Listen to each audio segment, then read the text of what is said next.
Hello students, welcome to our school's channel. Again I request you to subscribe our channel for latest update about the videos. In my last video we have discussed about the meaning and the characteristics of principle of management, and we have discussed three principle of management. So after that now we are continuing with the next principles of management in our book. The first we have discussed about the division of work, in which the work is divided into small part, and that's part of the work is allotted to the person. He is continuously doing that work and he would become efficient in his work. That is the division of work. It is a very important principle in the big organization.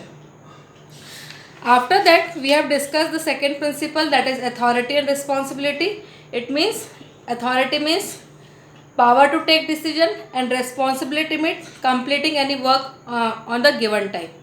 So your authority should always equal to the responsibility, so that there will be no misuse of authority and the work will complete on time.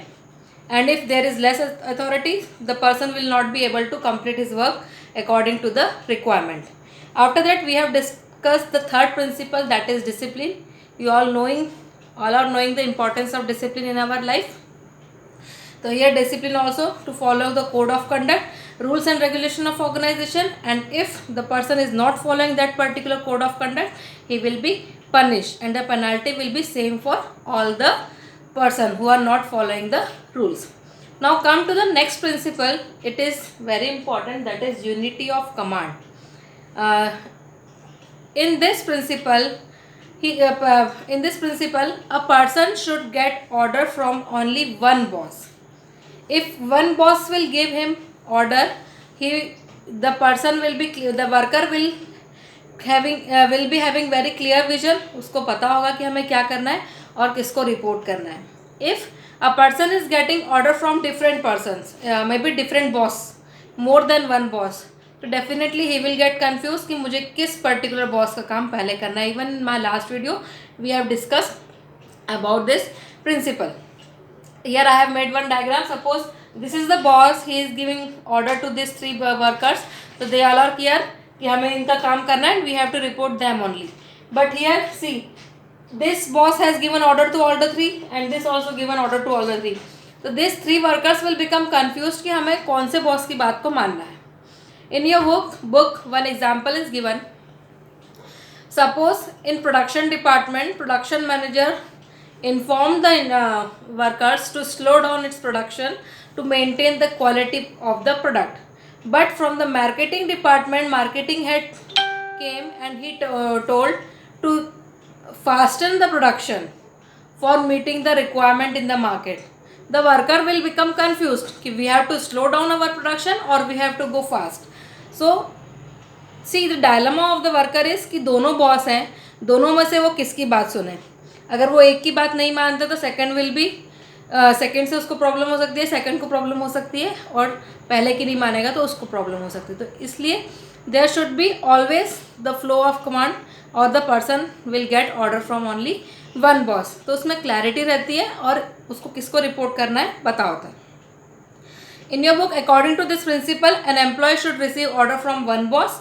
Only because he is receiving order from more than one boss, then he will get confused and will not be able to understand that whose order must be executed first. किसकी order उसको पहले करनी है. Positive effects, no confusion. कोई confusion नहीं होगा अगर only one person is giving you command. No ego clashes. यहाँ पे अगर मैंने इस बॉस की बात मान ली, इसकी नहीं मानी, इन दोनों में ईगो क्लैश होगा कि वर्कर्स तो तेरी मानते, तेरे चमचे हैं, they are blindly trusting you, बस तुम्हारी सुनते हैं, हमारे नहीं सुनते. इन दोनों बॉस में ईगो क्लैश हो सकता है. But if unity of command is there, then this will not happen. And this also improve efficiency of worker, effectiveness of worker, because they are getting direct orders and they are directly answering to that person who is above them. If violation of this principle is there, अगर ये principle follow नहीं होता, if more than one boss is giving us order, then what will happen? Confusion in the mind. सबसे पहले confusion है किसके लिए, हम किसका काम करें. Subordinate will get chance to escape from their responsibilities. इसने काम दिया, इसने भी काम दिया. The subordinate what will he do? इसको बोलेगा मैं बॉस बी का काम करने में बिजी था इसलिए आपका काम कंप्लीट नहीं कर पाया, और बॉस बी को बोलेगा मैंने बॉस ए ने मुझे ये काम कहा था इसलिए मैं उनके काम में बिजी था इसलिए आपका काम नहीं कर पाया, और at the end of the day वो दोनों का भी काम नहीं करेगा, दोनों को ही will make fool of them और टेक द चांस और benefit of this particular loophole in the management. Ego clashes among the different superiors, ये मैंने आपको बता ही दिया, दोनों में डिफरेंट होगा। और सबसे ज़्यादा इंपॉर्टेंट है मेंटेनिंग डिसिप्लिन। आप डिसिप्लिन मेंटेन नहीं कर पाओगे, लोग अपने काम से बचते रहेंगे, आपका काम टाइमली एंड ऑर्डरली कंप्लीट नहीं होगा। तो this principle says unity of command says there should be one boss और द कमांड और the order should flow from one boss to the workers और subordinates, there should be one boss only, एक ही जन हमें command करेगा। Now come to the second, that is unity of direction.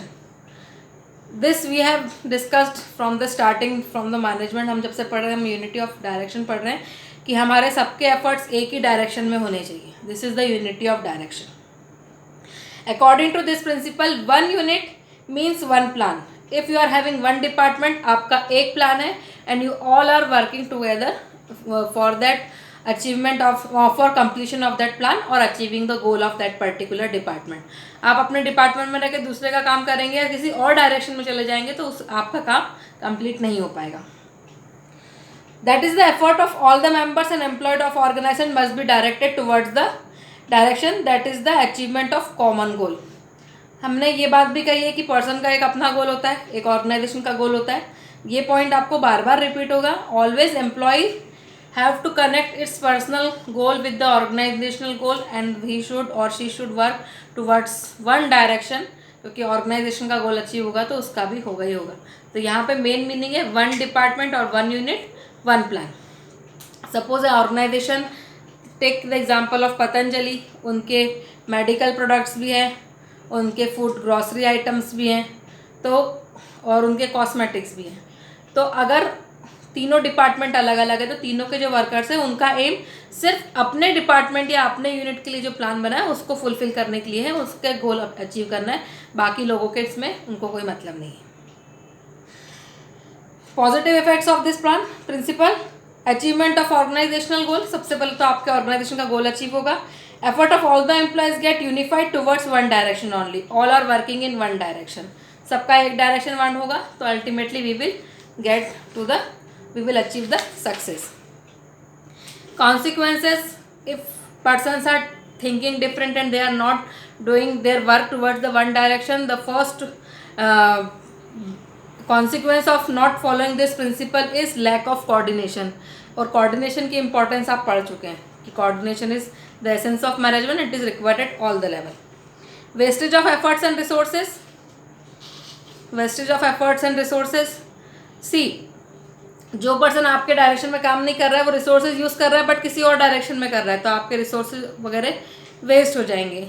इसका simple example आप लो, आप 4 लोग रेस कर रहे हो और आप चारों को फिनिशिंग पॉइंट तक पहुंचना ज़रूरी है, ठीक है, लेकिन एक जो पर्सन है उसको आपसे प्रॉब्लम हो गई है, उसने क्या किया, रेस को वो रेस आप जो रेस इवन आपने वो रिले रेस देखी होगी जिसमें 4 लोग पार्टिसिपेट करते हैं, एक दूसरे को वो फॉलो कर एक स्टिक होती है वो देते हैं, पहला 100 मीटर दौड़ता है, दूसरा 100 मीटर, तीसरा 100 मीटर, चौथा 100 मीटर। चारों के एफर्ट्स मिलके ही वो टीम पर्टिकुलर जीतती है।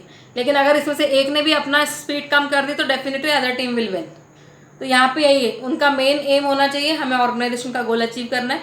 अगर एक भी दूसरे डायरेक्शन में चला जाएगा तो रिसोर्सेज वेस्ट हो जाएंगे।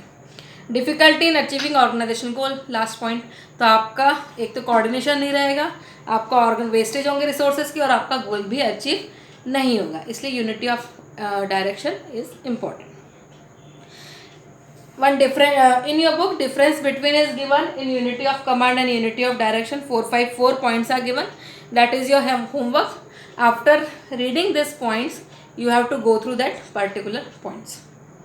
Then next one is remuneration of person. See, remuneration means the amount which we are getting for working in an organization. हम उसको remuneration बोल सकते हैं, salary बोल सकते हैं, wages बोल सकते हैं। तो वैसे we are using in proper management you are using the word remuneration. It is very important, we all are working for money only. सबसे पहले हमें पैसा चाहिए, उसके बाद good condition, good behaviour, recognition, colleague का रिकॉग्निशन, पीर रिकॉग्निशन, ये सब आता है। सबसे पहले हमें पैसे की ज़रूरत होती है। As an employee first satisfaction which I want to get is monetary satisfaction, then non monetary में जो आपका पीर रिकॉग्निशन है, वर्किंग कंडीशन है, वो सब बाद में आता है, पहले हम मनी को देखते हैं। तो here remuneration of a person is really very important. This principle says that in an organization, in the organization must be paid fairly and educate to them maximum satisfaction. Employees, an organization should pay fair remuneration to employees, fair and adequate. See, as a teacher एक scale होता है, we are getting that amount as a teacher salary, लेकिन अगर मेरी salary peons के बराबर कर दी तो I am working as a teacher but I am getting salary as a peon. तो see the difference. Adequate amount हमें देना है, इसका मतलब ये नहीं कि सबको इक्वल अमाउंट देना है। ऐसा नहीं कि प्यून की भी सैलरी उतनी जितनी टीचर की और उतनी मैनेजमेंट वालों की है, टॉप लेवल मैनेजमेंट की। The work which they are doing according to that their remuneration is fixed, and that fixed remuneration, adequate and fair remuneration, should be paid to all employees.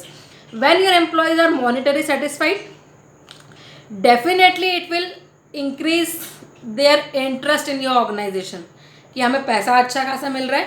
Even sometime बहुत सी organisation ऐसी होती है जहाँ पे पैसा अच्छा मिलता है, वहाँ पे मेंटल सेटिस्फेक्शन नहीं होता है, वहाँ पे बहुत ज़्यादा माहौल ख़राब होता है, बट लोग सिर्फ पैसे के लिए काम करते हैं। तो माहौल की बात बाद में आती है, first the money is important.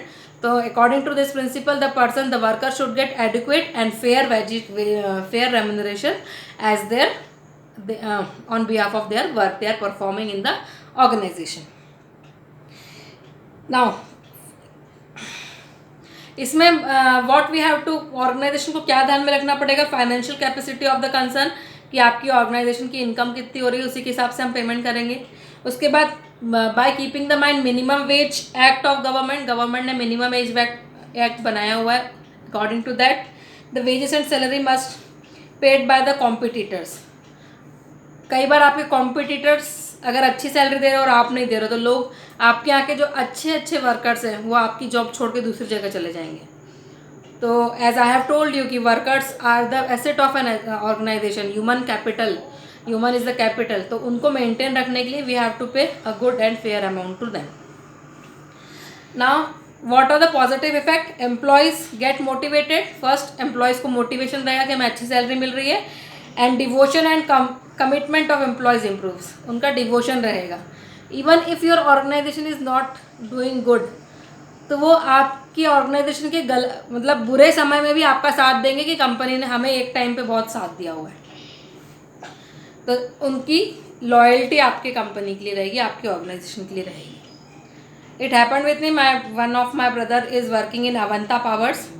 तो that particular plant is declared as NPA, non performing asset, and then bank has taken it, and वो उनसे लोन वसूल करने वाला था कुछ सालों। It is the, I have heard this about this 2-3 years back. तो आई आस्क्ड माई ब्रदर कि why you are not living the organisation, leave the job and go for search someone.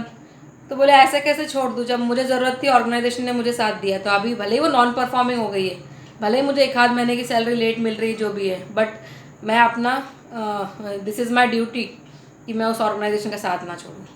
तो if you want this type of person in your organisation, those who are devoted, you have to pay fair amount. What are the consequences, अगर आपने अच्छी salary नहीं दी, सबसे पहला consequence है आपके अच्छे अच्छे एम्प्लॉयज़ आपकी कंपनी को छोड़ के चले जाएंगे। Dissatisfaction and demotivation of employees. Second point, आपके कंपनी में अगर काम भी करें तो बहुत इंटरेस्ट से नहीं करेंगे कि हम इतनी मेहनत करते हैं, हमें मिलता क्या है, थोड़ा बहुत कर दो, कोई हमें रिकॉग्निशन नहीं है, कोई हमें प्रमोशन नहीं दे रहा है, कुछ नहीं हो रहा है, तो उनका इंटरेस्ट नहीं रहेगा, तो वो अपनी पूरी एफिशिएंसी आपके काम में नहीं लगाएंगे। तो this is about the remuneration of person. Now come to the next, that is scalar chain. This particular scalar chain is very important. In this principle, it is the line of authority or chain superior from highest to the lower level. For all instances, this chain must be followed strictly in the organization. For the flow of any information, a proper line should follow. Here I am making one diagram. ये boss है, B C D E F G H I J K, he is the boss. ये आपका top level management है। आप धीरे धीरे नीचे आ रहे हैं तो आप मिडिल लेवल और लोअर लेवल की तरफ आ रहे हैं। अकॉर्डिंग टू फ्योल उन्होंने कहा जब भी कोई इन्फॉर्मेशन फ्लो होगी तो एक प्रॉपर चैनल के थ्रू होनी चाहिए, एक फॉर्मल चैनल के थ्रू होनी चाहिए। ए पहले बी और जी बराबर एक लेवल पे काम कर रहे हैं उनको बताएगा, then they will give information to C and H, then D I, then E J and then this F and K. तो एक प्रॉपर फ्लो होना चाहिए। If lower level want to talk to the higher level they should also follow this chain. So this chain is called as scalar chain.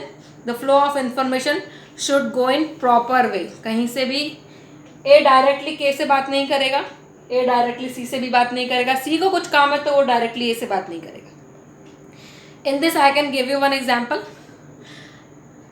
In our school I have informed top level is management committee, middle level is principal ma'am, lower level is all the teachers, and platform area is you all student. If the student have any problem first he will discuss with his class teacher or any subject teacher, एक proper channel के through. If the problem is not solved by the class teacher then it will go to the principal madam, और हो सकता है principal ma'am तक problem जाए और वो प्रॉब्लम वहीं के वहीं सॉल्व हो जाए। बहुत कम केसेस होते हैं जो ऊपर हायर मैनेजमेंट तक जाते हैं क्योंकि उनकी ज़रूरत ही नहीं होती, वो वहीं के वहीं सॉल्व हो चुके होते हैं। अब ऐसा नहीं है कि ज़रा सा कुछ हुआ और आप एज अ स्टूडेंट आप सीधे मैनेजमेंट कमेटी के घर चले गए, और अगर चले भी गए तो वहाँ से मतलब इट डजेंट लुक गुड। आपको एक प्रॉपर चैनल के थ्रू ही अपना कम्युनिकेशन देना है, उसमें आपको डायरेक्ट नहीं देना है। इवन मैनेजमेंट कमेटी कुछ डिसाइड करती है तो फर्स्ट वो तीनों प्रिंसिपल्स को बताती है अलग अलग स्कूल के, फिर धीरे धीरे टीचर्स तक आती है, then teacher will inform you.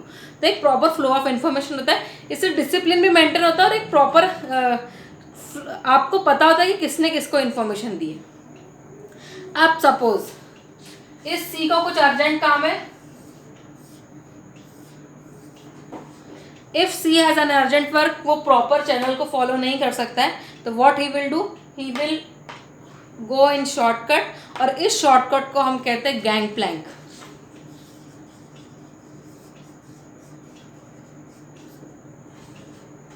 This is the gang plank. Listen student, this particular scalar chain principle is really really very important. ये प्रिंसिपल आपका एग्जाम में हर साल आता ही है। They may be asked what is gang Planck, तो भी आपको स्केलर चेन बनना है। डायरेक्ट स्केलर चेन पूछेगा तो भी आपको स्केलर चेन बताना है। किसी केस स्टडी में घुमा फिरा के फ्लो ऑफ इंफॉर्मेशन के बारे में पूछेगा तो भी it comes to the scalar chain. तो this particular chain is really very important as exam point of view. अब suppose see one thing I want to clear here, in your book it is given कि same level के लोगों को अगर बात करनी हो तो गैंग प्लैंक यूज़ होता है। ठीक है, ये दोनों एक ही लेवल पे काम कर रहे हैं तो इनको अगर आपस में बात करें, सपोज एक टीचर को दूसरे टीचर से कोई बहुत ज़रूरी बात करनी है तो हम प्रिंसिपल मैम से ना जाके टीचर आपस में बात कर लेंगे। ठीक है, लेकिन कुछ बुक्स में ऐसा दिया हुआ है कि हम अपने लोअर या अपने हायर लेवल के लोगों से भी डायरेक्ट बात कर सकते हैं, वो भी गैंग प्लैंक कहलाता है। तो मैंने आपको दोनों पॉइंट बता दिए कि सेम लेवल या फिर अब दूसरे लेवल पे भी बात होती है। बस ये है कि आप डायरेक्ट पूरा फ्लो फॉलो नहीं करते। सबसे पहले positive effect of this principal, systematic flow of information. D को पता है कि उसको सी से इन्फॉर्मेशन मिलने वाली है, सी को पता है कि बी से मिलेगी। आप सोर्स ऑफ इन्फॉर्मेशन पता लगा सकते हैं कि कहाँ से इन्फॉर्मेशन आई है। No communication gap in organisation.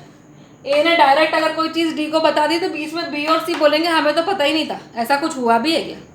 Suppose management committee के किसी पर्सन ने डायरेक्ट टीचर को कोई बात बता दी, प्रिंसिपल मैम बोलेगी अच्छा ऐसा कुछ हुआ था, हमें तो पता ही नहीं है। तो उस तरह की जो बातें थी वो इनफॉर्मल कम्युनिकेशन में आती हैं, वो हम लोग नेक्स्ट टॉपिक में पढ़ेंगे जब हमारा कम्युनिकेशन टॉपिक आएगा। But according to Fayol this scalar chain should follow strictly in an organization. अगर ये स्केलर चेन हमने फॉलो नहीं करी तो क्या होगा, कम्युनिकेशन गैप होगा। इसमें सी ने एच को बता दिया, सी अगर हम कोई इंपॉर्टेंट बात अपने सपोज एज अ टीचर मैंने अपने साथ के किसी टीचर से कोई इंपॉर्टेंट चीज़ डिस्कस करी है तो उस समय अर्जेंसी थी, मैंने उससे डिस्कस कर ली, but when principal madam is available हम उनको जाके वो चीज़ इन्फॉर्म करते हैं कि मैम ऐसी ऐसी बात हो गई थी तो हमने इमरजेंसी में अपना ऐसी बातें कर ली। तो यहाँ पे है कि ए के नॉलेज में सब कुछ है, गैंग प्लैंक भी है, लेकिन ए के नॉलेज में बाद में वो बात इमरजेंसी के टाइम हम यूज़ करते हैं, नहीं तो उसके नॉलेज में वो बात रहती है। अगर हमने ये फॉलो नहीं किया तो कम्युनिकेशन गैप होगा। और अथॉरिटी और रिस्पॉन्सिबिलिटी का जो मैंने आपको पहले भी डिस्कशन किया है प्रिंसिपल, उसके प्रॉपर हमें कुछ पता नहीं होगा कि रिलेशन किसका है, कौन किसके लिए अकाउंटेबल है, सी किसको आंसरेबल होगा, तो हमें पता नहीं चलेगा। इसलिए ये चेन फॉलो करना बहुत इंपॉर्टेंट है। Now come to the next, that is centralization and decentralization. This is the last topic of today's video. We will go slowly because 14 principles are there and techniques are different. So, and all principles are very important for you. In this principle of centralization and decentralization, see what is the meaning of centralization. आपकी जो power है वो किसी एक particular person के हाथ में, आपको हर छोटी से छोटी चीज़ उसी से पूछ के करनी, that is called as centralization. But when top level person give his power to the middle level, एक पर्टिकुलर मैनेजर्स को उन्होंने पर्टिकुलर चीज़ों की पावर दे दी है, ये मैटर मेरे तक नहीं आ पाए, आपके आप अपने लेवल पे ही सॉल्व कर लो. तो he is giving his power, वो रिस्पॉन्सिबिलिटी के साथ अपनी अथॉरिटी भी दे रहा है उनको कि ये पर्टिकुलर चीज़ की अथॉरिटी आपके पास है, आप वहीं के वहीं डिसाइड करो, और मेरे पास वो काम नहीं, मतलब मेरे साथ वो बात नहीं है. See if centralization is there, आपके क्लास में किसी बच्चे का पेट दर्द हुआ, उसको सीधे प्रिंसिपल मैम के, मैनेजमेंट कमेटी के पास जाके बताना पड़ा कि मेरा पेट दर्द हो रहा है, मुझे छुट्टी चाहिए. और अगर किसी टीचर को बताया और प्रिंसिपल को बताया तो वो उनके पास पावर ही नहीं है आपको अलाउ करने की, ठीक है आप ज़्यादा बीमार हो तो आप घर जा सकते हो. तो आपको क्या होगा, मैनेजमेंट के पास जाना पड़ेगा. ऐसे ही आपके स्कूल में 1,500 बच्चे हैं, किसी न किसी को कुछ प्रॉब्लम है और वो सब लोग मैनेजमेंट कमेटी के पास जा रहे हैं हर छोटी छोटी बात की, क्योंकि मैनेजमेंट कमेटी नहीं बोला कि हर चीज़ हमसे पूछ के करनी है. तो what will happen, burden of management committee will increase. और हर छोटी चीज़ के लिए वहाँ पे जाना आपके लिए भी पॉसिबल नहीं है, तो बहुत लोग तो अपना मैटर छुपा देंगे कि नहीं यार मुझे पूछना ही नहीं, जाने दो, 2-3 घंटे स्कूल में और बैठना छोड़ दो. और जो लोग जाएंगे डरते डरते, अब मैनेजमेंट कुछ और इंपॉर्टेंट डिसीजन ले रहा है कि स्कूल की ब्रांच बढ़ानी है, स्कूल में और एडमिशन कैसे लानी है, ये सब सोचने में अब वो पेट दर्द का केस लेके बैठा है. तो मोस्ट इंपॉर्टेंट वर्क के लिए टॉप लेवल मैनेजमेंट का काम होता है, नहीं तो फिर छोटे छोटे कामों के लिए मिडिल लेवल आपको हैंडल कर सकता है. तो सेंट्रलाइजेशन में यही है, पावर एक के हाथ में, आपको हर छोटी चीज़ उससे पूछनी है. डिसेंट्रलाइजेशन में क्या है, मैनेजमेंट ने डिपार्टमेंटल हेड को पावर दे के रखी है, एक पर्टिकुलर अथॉरिटी दे के रखी है, उस वर्क से रिलेटेड जो वर्क उनको दिया गया है उससे रिलेटेड अथॉरिटी है, तो वो काम अपने हिसाब से कर सकते हैं. अगर वो काम अपने लेवल पे वो नहीं कर पा रहे, बहुत बड़ी प्रॉब्लम है, तो ही टॉप लेवल तक जाएगी, अदरवाइज अपने लेवल पे सोल्व कर लेंगे. अब centralisation refers to centralisation of authority और power in the few hands, कुछ लोगों के हाथ में पावर रहती है at the top level.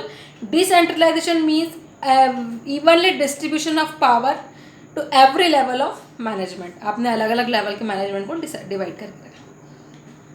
And according to Fayol, ना पूरी तरह सेंट्रलाइजेशन होना चाहिए ना पूरी तरह डिसेंट्रलाइजेशन होना चाहिए, उसके हिसाब से दोनों का बैलेंस होना चाहिए. जो इंपॉर्टेंट वर्क है जैसे प्लानिंग, बड़े बड़े जो डिसीजंस लेने वो टॉप लेवल मैनेजमेंट, उसके लिए सेंट्रलाइजेशन होना चाहिए, और जो डेली रूटीन के जो वर्क है उसके लिए डिसेंट्रलाइजेशन होना चाहिए.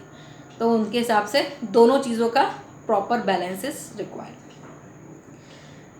इसमें in your book examples are given, please go through that examples, it will be helpful for you to understand the topic. I have already given you example about our school. Positive point, benefit of centralization और decentralization आप दोनों ले सकते हो कि top level management छोटे मोटे कामों में अपना टाइम वेस्ट नहीं करेगा. डिसेंट्रलाइजेशन का जो बेनिफिट है उनके ऊपर बर्डन नहीं आएगा, छोटे मोटे काम नीचे के लेवल के लोग संभाल लेंगे. फास्ट डिसीजन, सी अब पेट दर्द के लिए हम टॉप लेवल के पास गए, वो किसी और काम में बिजी है, मीटिंग में, उसकी मीटिंग 4 घंटे बाद खत्म होगी, फिर वो डिसाइड करेगा कि इस बच्चे को घर भेजना है कि नहीं भेजना है, तब तक तो छुट्टी का टाइम हो चुका होगा, मे भी छुट्टी होके 2 घंटे हो गए होंगे. तो टॉप लेवल का टाइम भी बचता है छोटे मोटे कामों में अपना टाइम वेस्ट ना करके, और जो भी आपका डिसीजन है वो फास्ट हो सकता है, काम जल्दी हो सकता है. तो इसका एक डिसएडवांटेज है कि पूरी तरह का सेंट्रलाइजेशन होगा तो डिले इन डिसीजन होगा ही होगा. हो सकता है आप 2 दिन बाद आपका आंसर आए कि हाँ आप छुट्टी में जा सकते थे. Complete decentralization with result misuse of authority. This also we have discuss कि अगर कंप्लीट डिसेंट्रलाइजेशन होगा या फिर अथॉरिटी पूरी तरह दे दी जाएगी रिस्पॉन्सिबिलिटी से ज़्यादा, तो मिसयूज हो सकता है. तो this is the adverse effect या फिर consequences of violation of this principle. So in today's video we have discussed about this 5 principles. All are really very important, but scalar chain पे मैं स्पेशल पॉइंट आपको दे रही हूँ कि ये आता ही आता है. Unity of command, the person should get और worker should get order from one boss only. Unity of direction, workers one unit one plan, all should work in one direction for the achievement of the goal of an organization. Remuneration, the person should get fair and adequate remuneration in organization so that वो motivate भी रहेगा और काम भी अच्छे से करेगा. Scalar chain, the flow of organization information should be in proper line, in sequence they should follow, but in emergency we can follow the Gantt plank.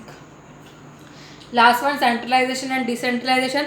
No full centralization is recommended, not full decentralization is recommended. The balance of both will be required for the proper and the best working of an organization.